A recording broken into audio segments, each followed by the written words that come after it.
Hey guys what's up, कैसे हैं आप सभी लोग। बहुत बहुत स्वागत है आप सबका आज के इस अमेजिंग से वीडियो में। आज हम लोग बात करेंगे आईपीओस के बारे में। आप लोगों ने बहुत सुना होगा कि इस कंपनी का आईपीओ आ रहा है, इस कंपनी का आईपीओ आ रहा है। Some of the famous IPOs you must have heard was of Paytm, was of Burger King, was of LIC and so on, right. तो आज हम लोग बात करेंगे कि आईपीओस होते कैसे हैं, आप आईपीओस में इन्वेस्ट कैसे कर सकते हो, and why is everybody going crazy about these IPOs, right. और अगर आप बिगिनर हो तो आपको आईपीओस में इन्वेस्ट करने से पहले क्या क्या चीजों का, किन किन चीजों का ध्यान रखना चाहिए। तो I will actually take you practically on Groww's website which is my broker, मतलब जिसके थ्रू मैं अपने शेयर्स में और म्यूचुअल फंड्स में इन्वेस्ट करता हूं। तो I will actually take you to that website, I will actually show you everything कि आप कैसे आईपीओस के लिए अप्लाई कर सकते हो, कहां से आपको पता चलेंगी चीजें एंड सो ऑन। बहुत मजा आने वाला है, पूरी वीडियो डिटेल में देखना। और देखने से पहले फटाफट से आप लोग लाइक कर दीजिए, और बस अभी तो फिलहाल लाइक कर दो। पूरी वीडियो देखने के बाद कमेंट करके बताना आप लोगों को ये वीडियो कैसी लगी, ठीक है। इस वीडियो में हम लोग क्या क्या बात करेंगे। सबसे पहले आईपीओ होता क्या है, प्रोसेस क्या होता है आईपीओ का, आईपीओ में आप इन्वेस्ट कैसे कर सकते हो, आईपीओ में इन्वेस्ट करने के रिस्क्स और रिवॉर्ड्स, मतलब रिस्की भी है और रिवॉर्डिंग भी है। तो क्या रिस्क्स हैं, क्या रिवॉर्ड्स हैं, उसके बारे में बात करेंगे। हम लोग रीसेंट केस स्टडीज के बारे में बात करेंगे, 2023 के कुछ फेमस आईपीओस जो सक्सेसफुल रहे हैं और कुछ फेमस आईपीओस जो कि अनसक्सेसफुल रहे हैं, उनके बारे में हम लोग बात करेंगे। और उसके बाद में आप लोगों को बताऊंगा कि अगर आप बिगिनर्स हैं तो आप लोगों के लिए क्या क्या टिप्स हैं, आप कैसे देख सकते हो आईपीओ में इन्वेस्ट करने के बारे में, कैसे चीजों को एनालाइज कर सकते हो, ठीक है। तो let's start with what is an IPO. तो आईपीओ का जो फुल फॉर्म होता है वो होता है इनिशियल पब्लिक ऑफरिंग, ठीक है। तो हमारे पास इंडिया में मेजरली दो टाइप की कंपनीज होती हैं, एक होती है प्राइवेट लिमिटेड कंपनीज और दूसरी होती है पब्लिक लिमिटेड कंपनीज।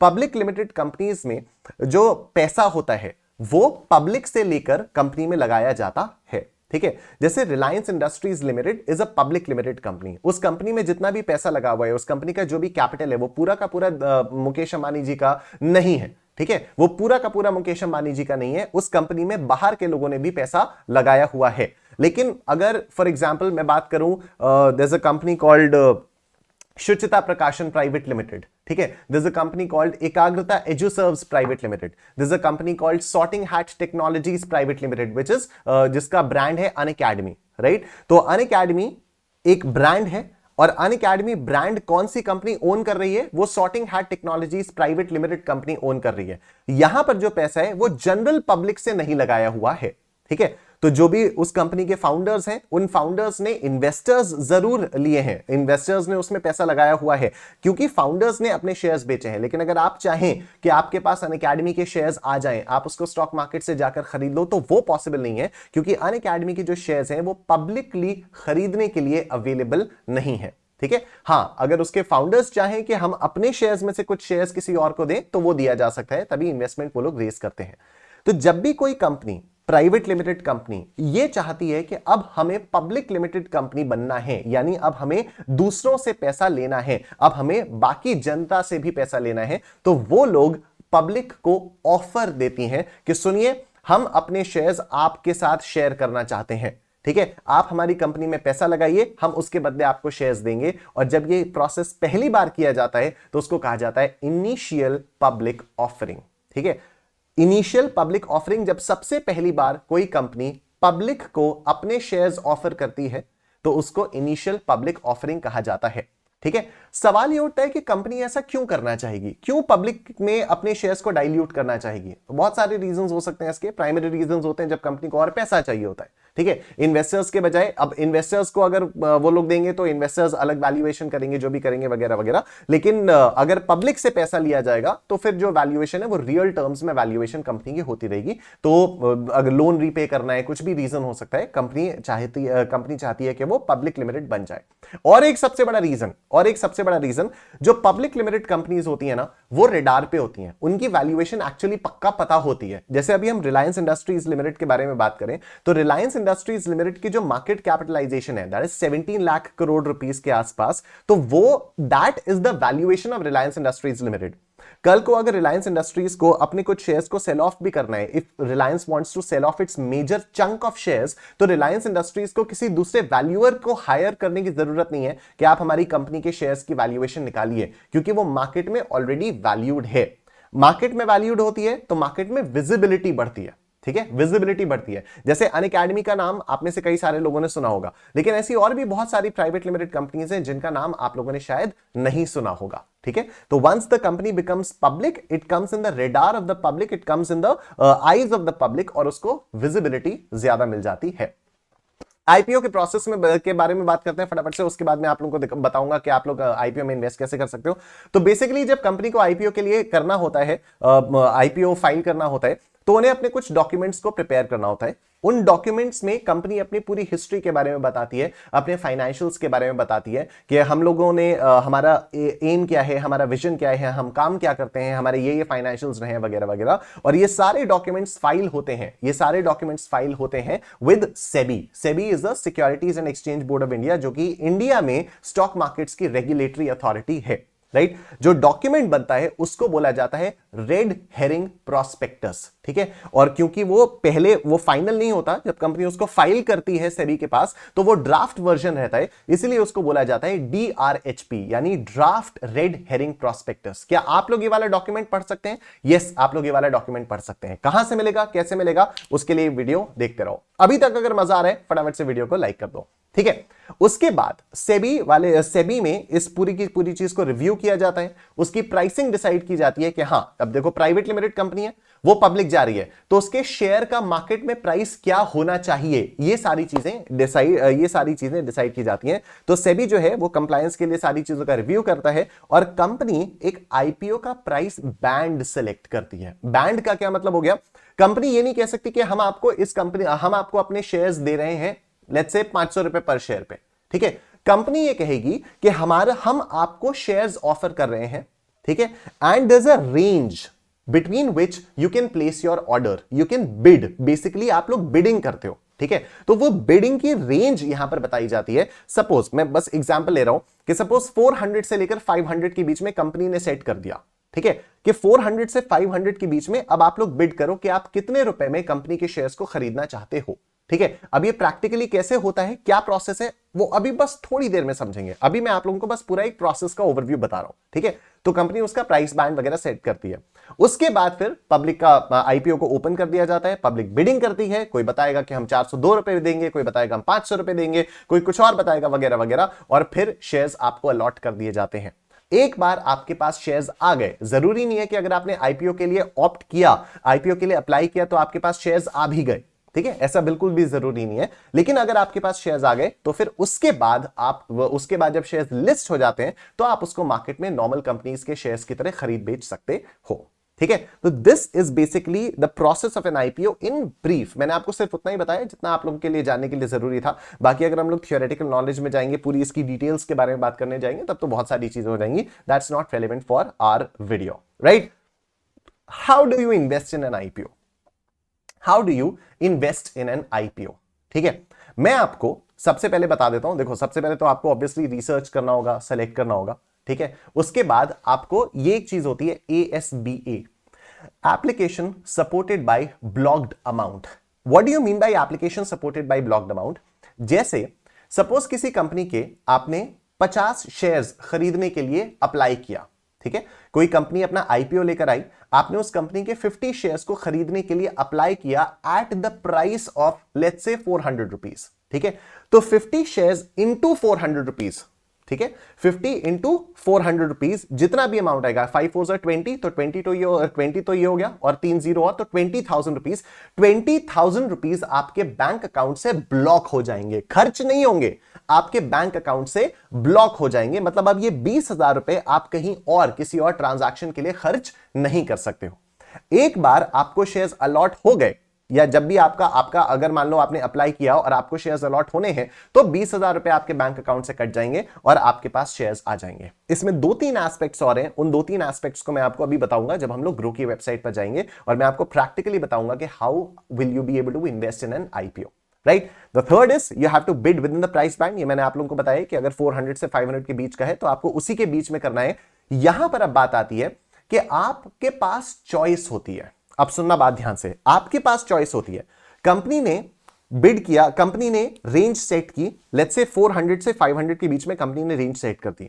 अब आपके पास दो चॉइसेस हैं, आप या तो 400 से 500 के बीच में कोई भी प्राइस अपनी मर्जी से डाल दो, या तो आप कट ऑफ प्राइस पर बिड कर दो। Now what do you mean by cut off price? Cut off price वो प्राइस होता है जिस पर अल्टीमेटली आईपीओ इशू किया जाता है, अल्टीमेटली शेयर्स इशू किए जाते हैं। थोड़ा सा टेक्निकल हो रहा है, just give me one moment, you will understand everything. ठीक है, 400 से 500 के बीच का सपोज प्राइस बैंड है। ठीक है, अब कई सारे लोग 402 के लिए बिड करेंगे, कई सारे 500 के लिए बिड करेंगे, कई सारे 450 के लिए बिड करेंगे and so on. Depending on the demand and supply ultimately एक प्राइस डिटरमिन किया जाता है जिस पर शेयर्स पब्लिक को इशू किए जाते हैं। ठीक है, ये कंप्लीटली डिमांड एंड सप्लाई के बेसिस पर डिपेंड करता है कि किस प्राइस पर कंपनी को शेयर्स, पब्लिक को शेयर्स इशू किए जाएंगे। ठीक है, जो प्राइस फाइनली डिमांड सप्लाई के फोर्सेस के बेसिस पर डिसाइड होता है उस प्राइस को कट ऑफ प्राइस कहा जाता है। तो जब आप शेयर्स के लिए अप्लाई करते हो, आईपीओ के लिए अप्लाई करते हो, तो आपके पास दो ऑप्शंस होते हैं। या तो आप 400 से 500 के बीच में कोई भी प्राइस अपनी मर्जी से डाल दो, या तो आप वहां पर एक ऑप्शन आएगा उस पर सेलेक्ट कर लो एट कट ऑफ प्राइस। ठीक है, क्या फर्क होता है इन दोनों का अभी मैं आपको थोड़ी देर में बताऊंगा। ठीक है, बेसिकली अभी आप लोगों ने ये समझा कि या तो आप प्राइस रेंज के बीच में कोई भी प्राइस डाल सकते हो, या तो आप कट ऑफ प्राइस पे उसको अप्लाई कर सकते हो। ठीक है, आगे लास्ट प्रोसेस आपका फाइनली क्या हो जाता है कि आपको शेयर अलॉट कर दिया जाता है और उसके बाद आप उसकी ट्रेडिंग कर सकते हो। अब मैं आप लोगों को लेकर चलता हूं ग्रो की वेबसाइट पर। ठीक है, अब मैं आप लोगों को ग्रो की वेबसाइट पर लेकर चलता हूं। ये आ गया। ठीक है, let me come over here. यहां पर जब हम लोग स्क्रॉल करेंगे ना, तो यहां पर जब हम लोग स्क्रॉल करेंगे तो प्रोडक्ट्स एंड टूल्स के अंदर यहां आईपीओ आएगा। ठीक है, एवरीबॉडी कैन सी आईपीओ। जब आप आईपीओ पर क्लिक करोगे तो आपके सामने ये चीज आ जाएगी। जब आप आईपीओ के लिए आईपीओ पर क्लिक करोगे तो आपके सामने ये वाली चीज आ जाएगी। ठीक है, अब आप यहां पर देखो, यहां ओपन आईपीओ जो हैं वो आपको एक कंपनी दिखाई दे रही है, ई पैक ड्यूरेबल। ठीक है, इसकी बिडिंग कब क्लोज होगी? इसकी बिडिंग 23 जैन 4:50 PM पर बंद हो जाएगी। And what is the price range? The price range is 218 to 230। ठीक है, आप यहां पर प्री अप्लाई पर क्लिक करोगे। जैसे ही आप प्री अप्लाई पर क्लिक करोगे आपका यहां आ जाएगा अप्लाई एज रेगुलर, या हाँ रेगुलर की तरह से करो, हाई नेटवर्थ इंडिविजुअल आप नहीं हो। ठीक है, मतलब अगर आप में से कोई देख रहा है तो वैसे क्यों ही देखेगा, कोई हाई नेटवर्थ इंडिविजुअल होगा ये वाली वीडियो तो। ठीक है, तो आप इसको रेगुलर की तरह से करोगे। Will talk about high net worth individuals, मतलब जिनके पास बहुत सारा पैसा होता है। ठीक है, बहुत ही सारा पैसा होता है।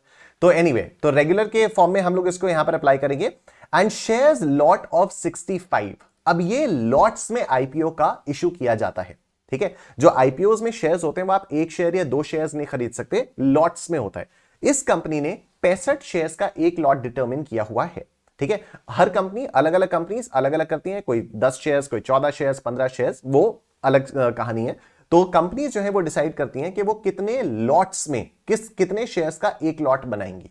ठीक है, तो इस कंपनी के शेयर्स के लिए अगर आपको अप्लाई करना है तो आप 65 शेयर्स के लिए ही अप्लाई कर सकते हो। आप उससे कम या उससे ज्यादा के लिए, अगर आपको करना है, मतलब ज्यादा के लिए करना है, तो आप यहां पर प्लस करोगे तो 65 टू 130, तो ये 130 शेयर्स के लिए आप अलॉट कर पाओगे। ठीक है, और कम आप नहीं कर सकते, 65 से कम के लिए आप नहीं कर सकते। आप इसको प्लस पर करोगे 130 हो जाएगा, फिर प्लस करोगे 195 हो जाएगा एंड सो ऑन। तो 65 के मल्टीपल्स में ही आप शेयर्स के लिए अप्लाई कर पाओगे।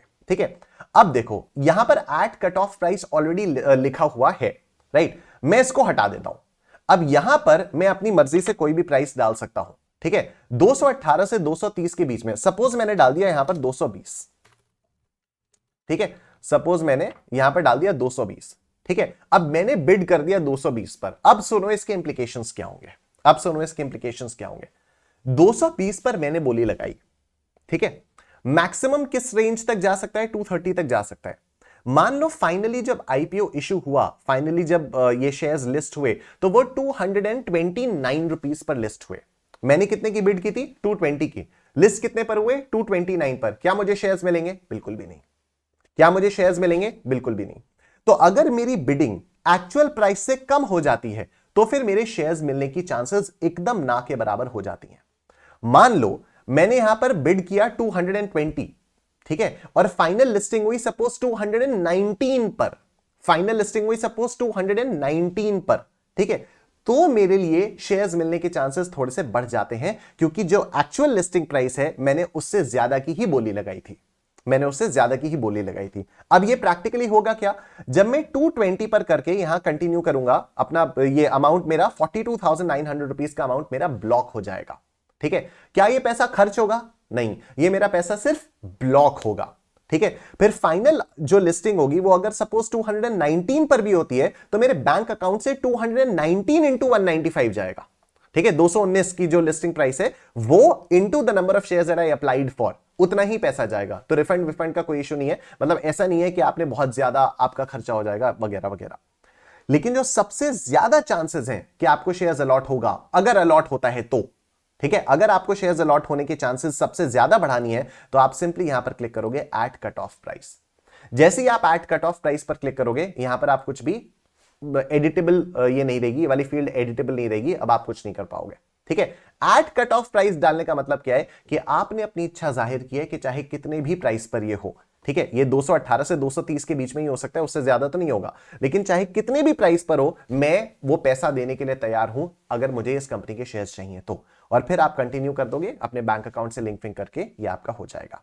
ठीक है, आपको अगर इस कंपनी के बारे में जानना है, आप सिंपली इस कंपनी पर क्लिक करोगे और यहां पर आपको सब कुछ दिख जाएगा।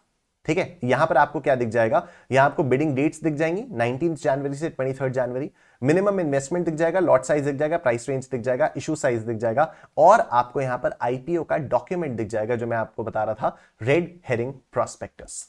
आप रेड हेरिंग प्रॉस्पेक्टस पर जब क्लिक करोगे तो आप इस पूरे के पूरे डॉक्यूमेंट को डाउनलोड कर सकते हो, और डाउनलोड करने के बाद इस पूरे डॉक्यूमेंट को आप गो थ्रू कर सकते हो।